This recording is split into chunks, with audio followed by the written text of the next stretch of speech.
All right, so we are back and in motion. I got my morning run in. It was over 3.2 miles, just over 3.2 miles. This time, I didn't really stir up any critters. There were no surprise snakes.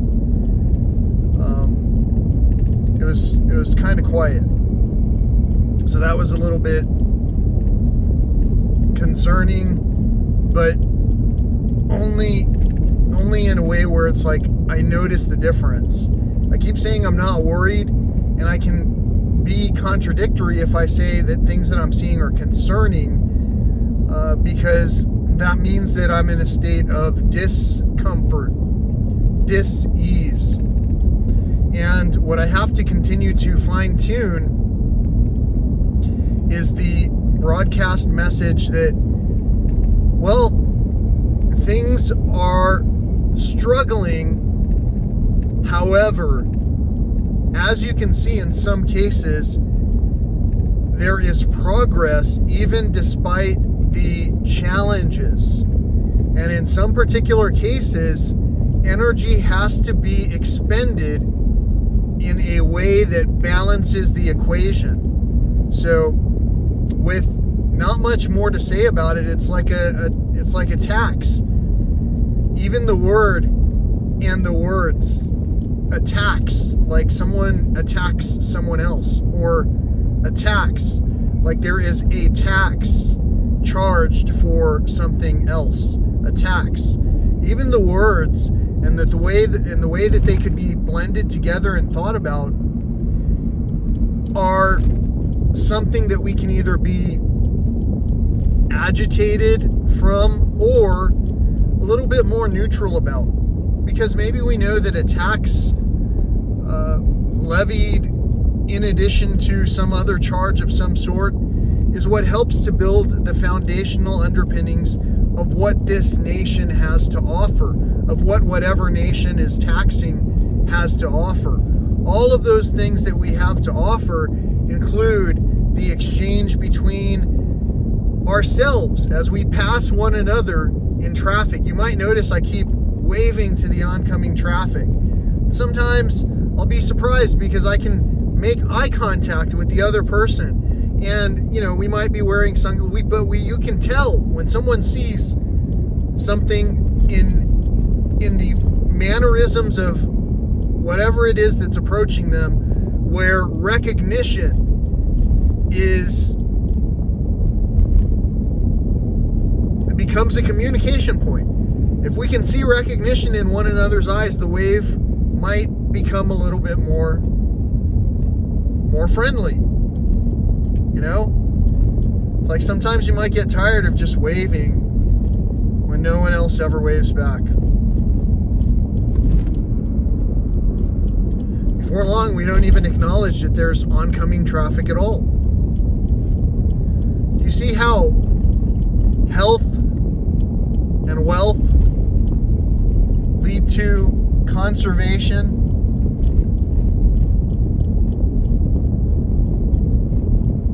And nature? It's a cycle. So sure, all of these things that are happening in cycles. There's no question. Almost like confirmation, something just fell down next to me. Almost like, remember how I said, imagine my cousin Mel is with me. There's no question. That could have been Mel moving that item off balance right now. I don't know. What I do know is that my predecessors are the foundation on which scaled quails. I just had some scaled quails crossing the road, a pair. It's been a while since I've had scaled quails go in front of me in this park. Usually, lately it's doves, occasionally a roadrunner. I'll slow down for tarantulas and all kinds of things that I can see, millipedes, but scaled quails are something that I would normally see in abundance. So I don't want to continue to go in so many directions that it just becomes impossible to follow what we're talking about. But I do want to acknowledge that this journey that you are joining me on is just, it pales in comparison to the journey that I could be joining you on. And I say that because I do watch a lot of content on this platform.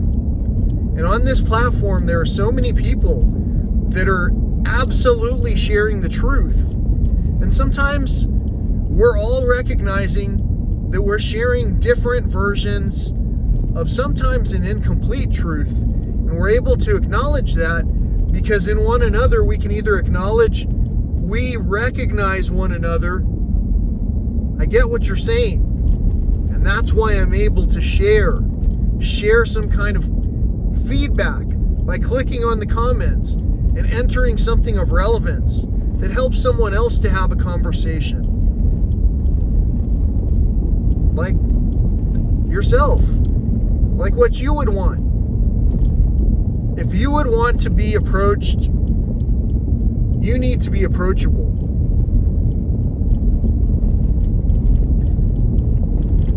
If you would like to be healed, you might want to be healable. And to put ourselves into that position requires taking our own selves responsible for some of the actions and inactions that are occurring.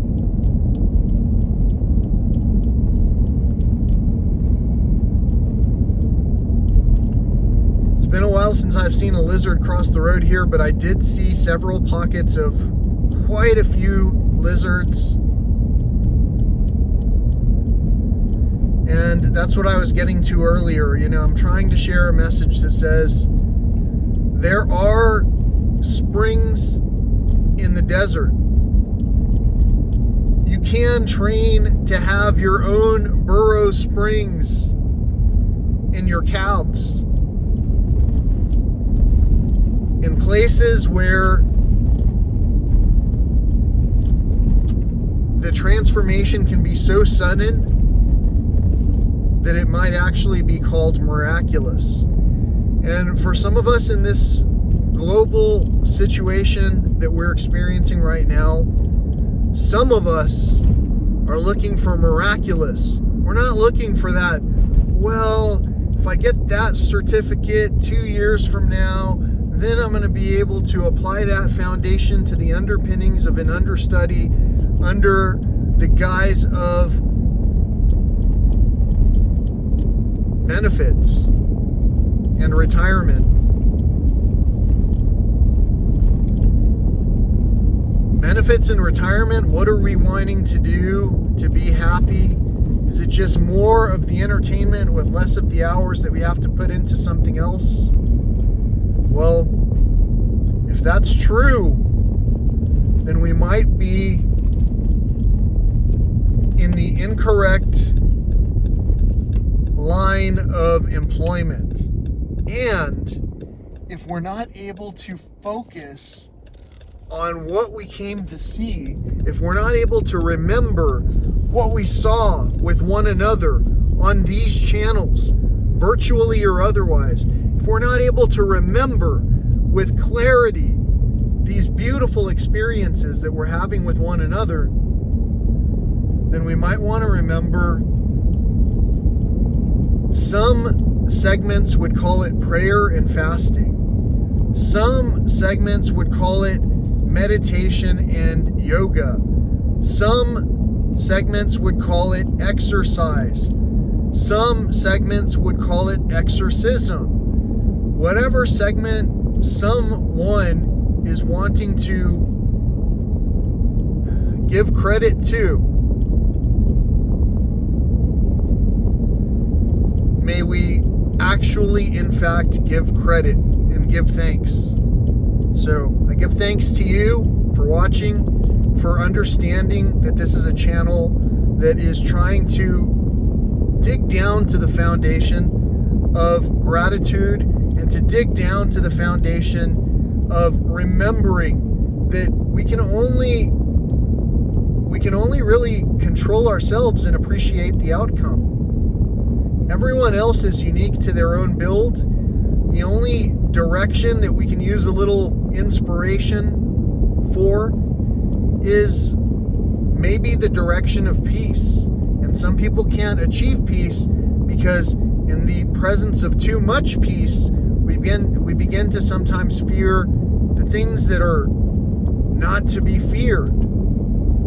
And we begin to crave the things that are not from our provider, not from our ultimate creator. When we overlook the overall creator, I hesitate to say it, but if we overlook one another, we're probably overlooking the creator. So however many layers we separate each other by, don't be so surprised if you don't see me at all on the trails out here. I'm out among the wildlife.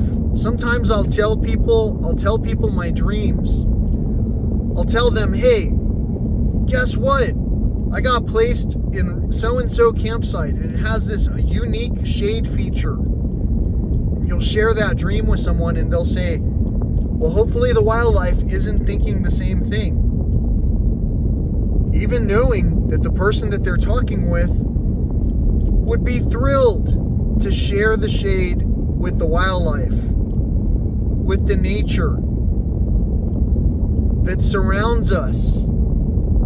Don't go sharing your dreams with just anybody, because some people, when you tell them your dreams, they'll immediately just blurt out something that they might not be in control of. We're all learning responsibility, but we cannot see our own shortcomings because sometimes we are blind-sighted. Wrote a song about that. Maybe I'll link to Blindsided in this video. Whatever the case, some of us, including myself, cannot see our shortcomings. And that's why we look to those chosen ones, the ones that have a little bit more knowledge than the others. Whether or not somebody will share knowledge is a pretty interesting venture. Some people want you to join a special segment of a channel to hear the knowledge. Some people will just tell it to you unfiltered. Some people unknowingly are sharing too much knowledge because not everybody is intended to have this knowledge. It comes through experience. And at the same time, there can come a time when a mass awareness needs to occur, not in the form of panic, but in the form of action. And sometimes we need to learn to sing a new tune in order to take a different action. In order to take a different action other than just a reaction. Reacting to things sometimes can cause us to get into trouble. I was telling a story in another clip about a friend who was in nature with me when suddenly we heard swarms of wasps and bees, and a dread came over.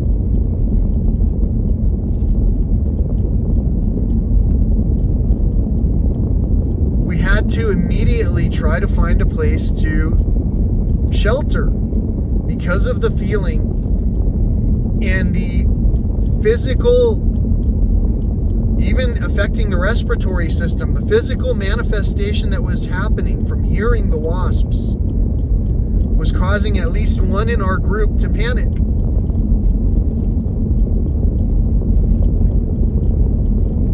These reactions to the things that we are experiencing are sometimes more than we need to worry about. Today, as you saw, I was running. There were no clouds out. Once my run was over, the clouds were still just a little bit there, but it was nice and cool. And then I took a walk, and the trail happened to have a nice seating area in the shade on the way there and on the way back. I opted to sit down on the way back and enjoy some time in the shade. And with all of that in mind, not having had a plan,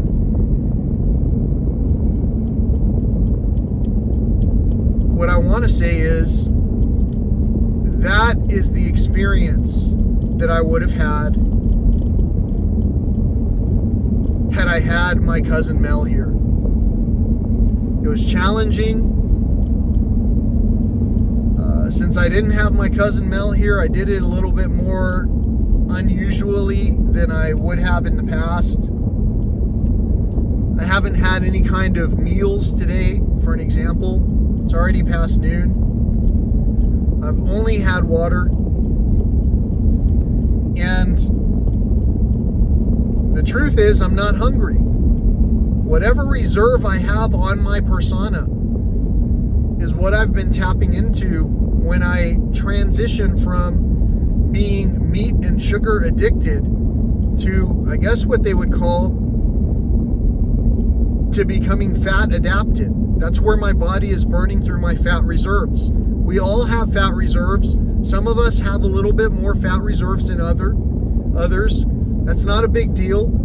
It's just it's a manifestation. It's an observation. We can observe it without becoming offended. And once we become fat adapted, we can burn through those stores when our body becomes, especially as our body becomes trained, exercised to achieve a sustained elevated heart rate, to achieve a sustained elevated working respiratory system elevation condition. I don't even know how to have said that simpler. To raise your breath rate and your heart rate and your energy, to strengthen yourself. Imagine you were a boxer in the ring and all you had to do was just stay nimble for an hour to outdance the opposition. Imagine floating like a butterfly, stinging like a bee. Imagine. So there are so many different ways we can put this, but the main thing I wanted to say about this aspect about coming out into nature and enjoying it with what you got is that I walked the trail in sandals. In hindsight, at some point, if I had trained, I probably could have run these trails in sandals, in good sandals that were secure, as long as I had gotten used to it and known what it would be like as I was sweating into these, what could become slippery soles. I've put in the work,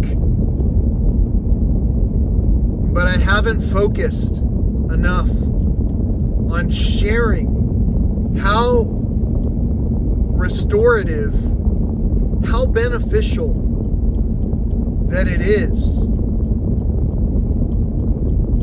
when we nurture one another in nature, learning that we don't need to plan everything out. We might need to be simply in a place of peace so that we can use our awareness to plan out what we're going to do, so that we're not constantly whipping out the mobile device going, hey, I'm going to have to plan from what do I do from this point to this point. Once I do with this, that, and the other, and I need to look at I missed the shooting star that was falling right out of the sky in front of us because I was the only one not paying attention with the group.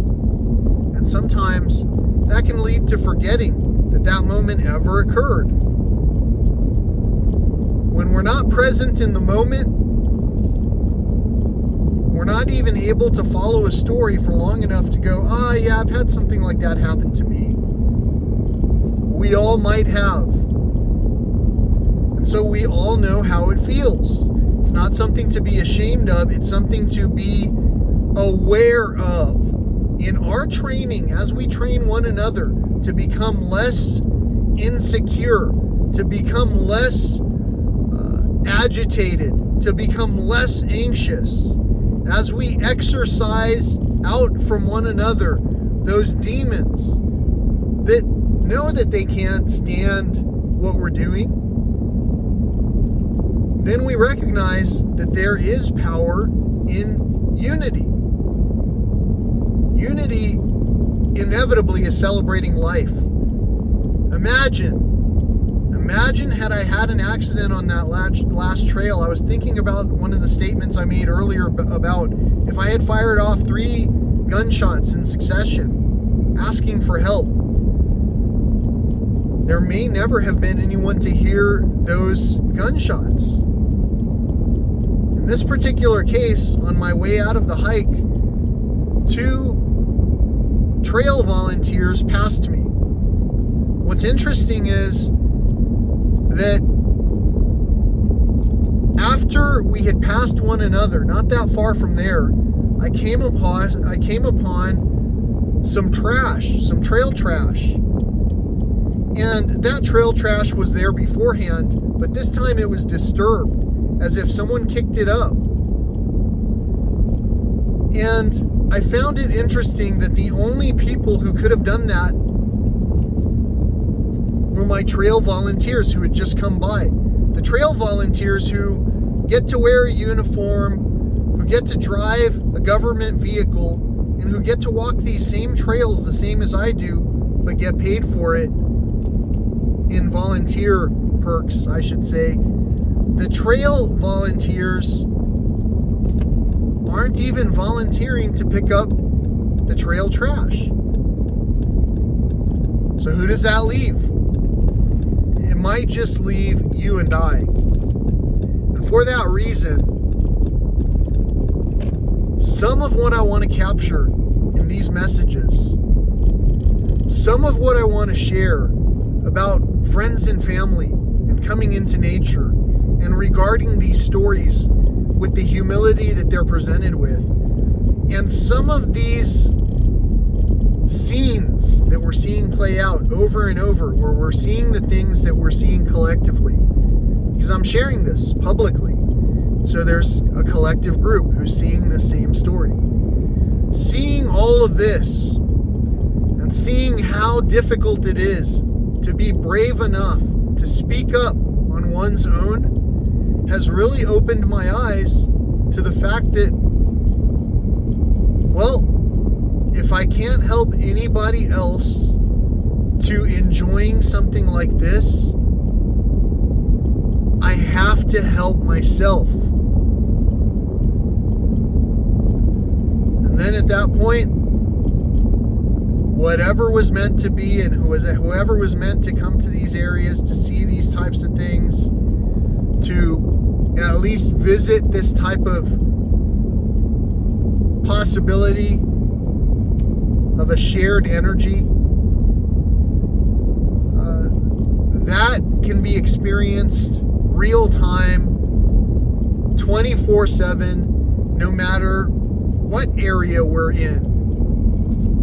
However, with all of that being said, sometimes the purity of let's just say the purity of the water, the source of the water, the cleanliness of the water as we are regenerating ourselves, sometimes has an impact. And right here in this place, quite often, I drink the well water that comes from this Big Bend National Park. There's a spigot at the bottom of this road, the Basin Road, Panther Junction, at the visitor center, Panther Junction. And that spigot of water has water that comes right from here. So oftentimes I'll drive here with my refillable containers that I can refill with water, and I'll just refill them anytime I get to a filling station. There's also a filling station up at the top of this hill designed for these cups, but it doesn't come directly from the well, from what I understand, the same way that the spigot's water does. I'm not sure. I'll have to clarify that. No matter which version of the water I get, however, I'm probably I'm probably being treated to something that comes from a more pure source because of how much less of a journey it has to get to where it's being distributed. So, from the from the orchestra that I've got going on inside, that's regenerating, that's rebuilding itself every day to account for the things that I'm doing regularly, for the basic sweat that I'm pouring out, for any of the salt content, for any of the hydration content that I'm pouring out that might come out of me in the form of cherries, blueberries, watermelon, raspberries, grapes, and who knows what else, beet juices. There's no telling. For the rest of this regenerative period, I foresee a transformation that you're helping to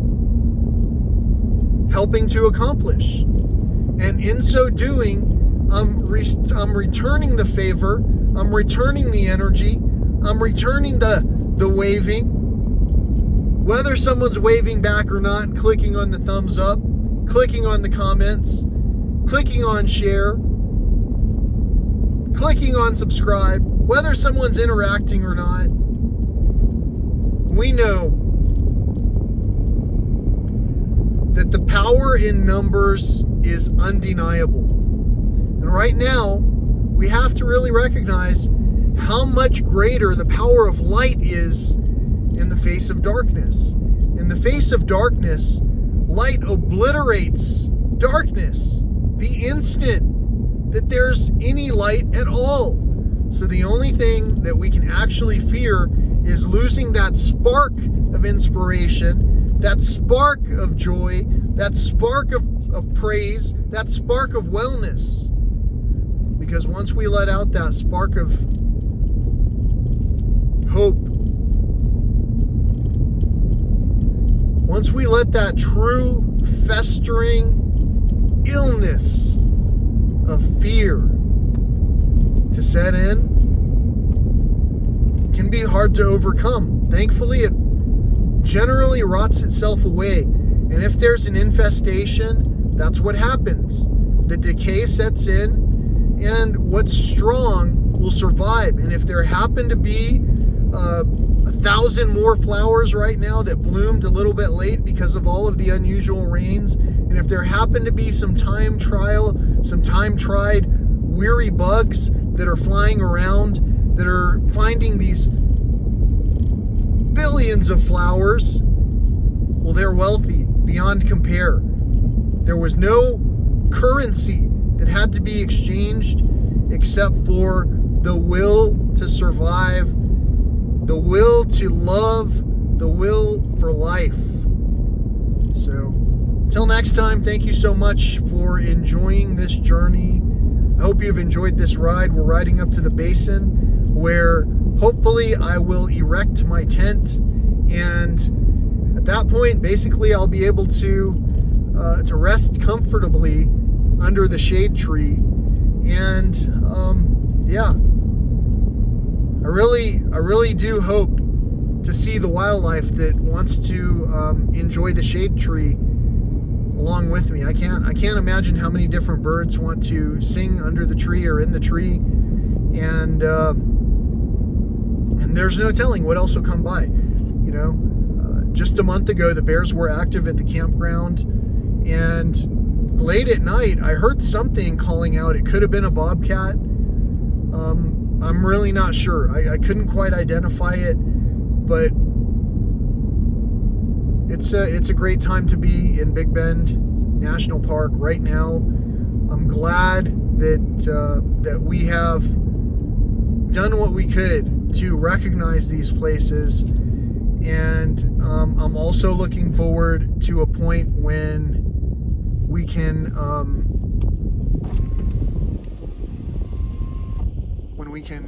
learn to love one another again. Either.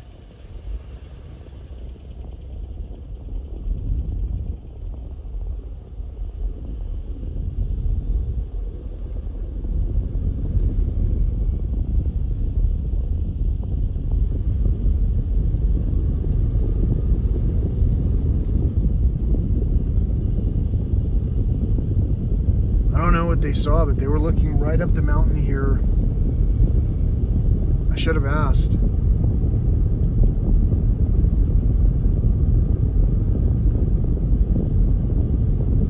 I'm tempted to turn around.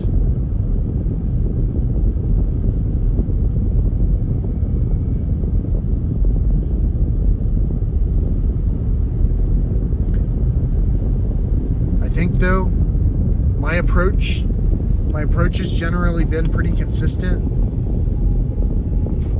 Instead, what I'm going to do is I'm going to set up my tent, and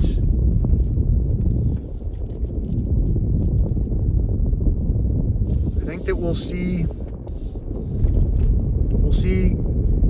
about getting a snack, getting a little bit of rehydration opportunity going, and I think I'm going to just enjoy the restorative solitude, and anything that happens by my campground, I'll be able to view it. As you saw, we had to come to a stop on these roads to see something like what I believe that they saw. But from my campground, I'll be able to just see it from a camp chair, and watch it respectfully doing the thing that it does.